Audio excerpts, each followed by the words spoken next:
Hi again, everybody. This is Dr. Lucien, and this is the Module 3 review for Safety 783. Also look forward into Module 4. Very slight, though. So Module 3, we covered the worker element and the work system model. And I think really what you all took away, based on what I was reading, is your interest in, not blaming the worker and trying to find the root cause, taking a systems approach, and I think that's all fantastic, that we can expect, human error, that zero injury goals don't really facilitate improvement, okay?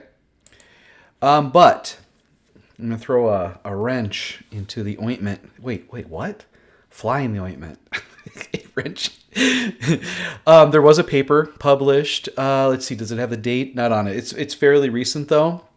The unintended consequences of a no-blame ideology for incident investigation in the U.S. construction industry. So I didn't include it in this class. It's kind of specialized, but what they basically found is, and I do agree with this, that if there's an individual who is consistently violating the safety rules, removing guards, using the wrong equipment, not wearing their PPE, just really flaunting the safety expectations, then to not actually hold them accountable would be detrimental, because other workers would see that and it affects them. That management says they're expressing safety is important, yet they're letting this dude act like a fool and they're not doing anything about it. So, in fairness, and again, that's what it really comes down to, is Adams' equity theory and organizational justice.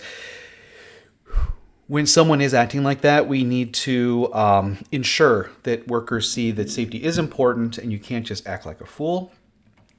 They also say if there's no blame, then there's no investigation. But, if you take a learning approach to it, then you will investigate because you want to understand it. And if the person is, just obviously violating expectation or not meeting expectation, then something needs to be done about it. Definitely something needs to be done about it. So I'll make this paper available to you if you want to read it, but I didn't want it to kind of mess up because it would have been a lot, I think, to add this, but now you have it. You guys are doing a great job. Really proud of you. I really like the discussions that were going on the discussion board. You guys are really challenging each other, and thank you for that. The numbers are still very good all the way around. And the lows are not bad, you guys. Not bad. Very good.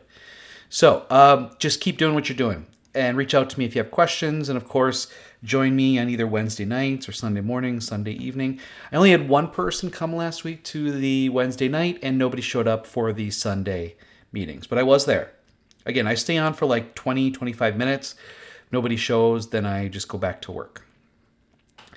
So we are halfway through the course, or we're entering the halfway point. So continue to engage in the discussion board. It's great. Some of you are really taking advantage of it in sharing and challenging and discussing. And that's what the course is all about, is really learning from each other. But also this week, and this, by the way, this is my family. This is from like 4 or 5 years ago. We went to Universal Studios. Going to go back this summer. So cool. Not with the family, but I have to be there for the Safety 2025. So I want you to think about the course assignment now. It's now open and available. It's due by May 11th. It's not really a paper per se. I want less than 10 pages. 5 would be ideal. Here's the assignment. You can look at it. This is where you upload it. And then I have 4 examples from previous semesters. It's more or less almost like an argument, a critical statement. I wouldn't even really call it a paper. It's more like, it's just like a longer memo.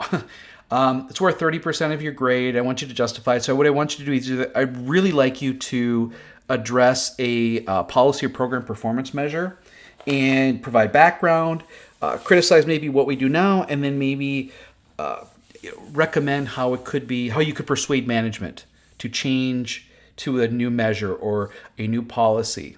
Okay? And if you don't want to do a measure, and it doesn't have to be safety, it can just be performance, whatever, you could just identify a topic and do like a dive into it. And then maybe how you would present it to management to try something new. These are two things that I got a lot of experience in when I was doing my part-time safety director position, which I'll talk about in the recording for Module 5.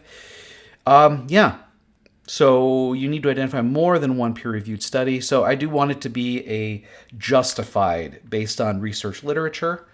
But of course, there's room for your experience, your observations, the way you think it would work. But make sure you're bringing some of the literature from the class. Okay, that's it. So it's not a big deal. I also, next week, you can say if you want to present it. It'd be great if we could have a few sessions where a group of us get together, kind of share what you did.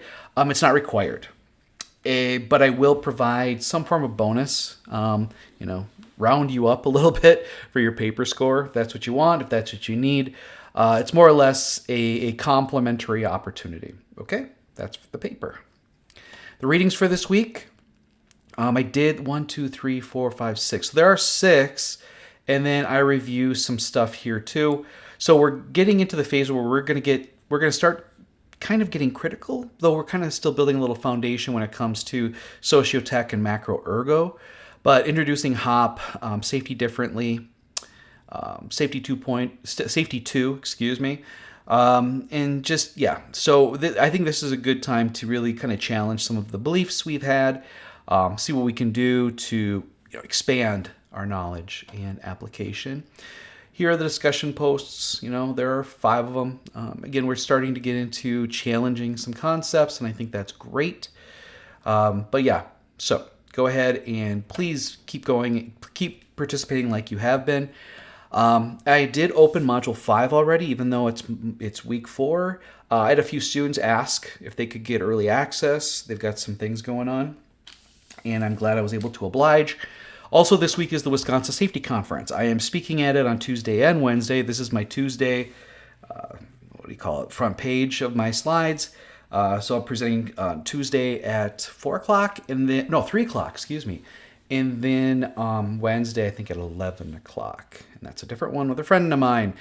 If any of you want to go, you do have the opportunity to get a student discount. You just have to bring your student ID or your regular ID and a copy of your transcript, which you can get for free from your WINS account. And you register the day of, $50. That gets you breakfast, lunch. That gets you full access to the expo hall and access to all of the concurrent sessions. So that's at the Kalahari. If you wanted more information, just basically Google Wisconsin Safety Council Conference 2025. You'll find everything you need. It's not listed. The student deal is not listed, but I was assured by Barb Deans that students can sign up the day of and for $50, get full access on the 15th and the 16th. That's everything, everybody. Hope to see you in maybe one of the office hours. Otherwise, always reach out to me if you have any questions.